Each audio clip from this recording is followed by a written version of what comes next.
This video incorporates copyrighted material for educational purposes only. I do not claim ownership of any material in this video, and all rights and credits to this content belong to their respective owners. I have always loved motion pictures. In fact, before I was in the first grade, I had seen well over 300 of them, and that was long before the era of streaming. In 1925, there were 7 studios making most of the pictures in the United States.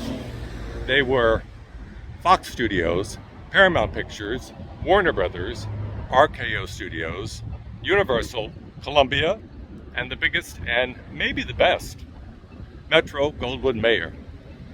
For the next 60 years, that studio would make a cultural contribution to this country that has never been equaled.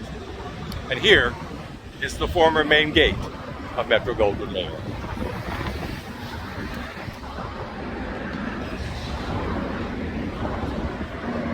And this road behind me here, this was used to depict a road in Kansas for a little girl and her dog before a big storm swept into town.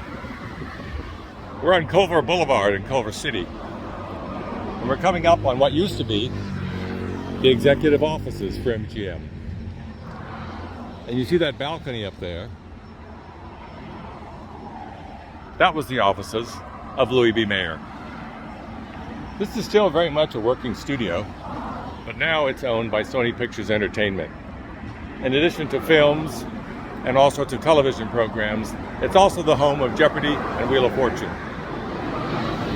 Coming up, you're going to see a set of steps right here.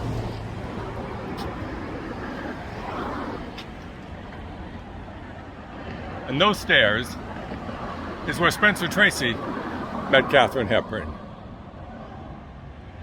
In a loving tribute to the incredible achievements of this great studio, I wanted to share just some of my favorite films from this most magical of studios. I hope some of them are your favorites too.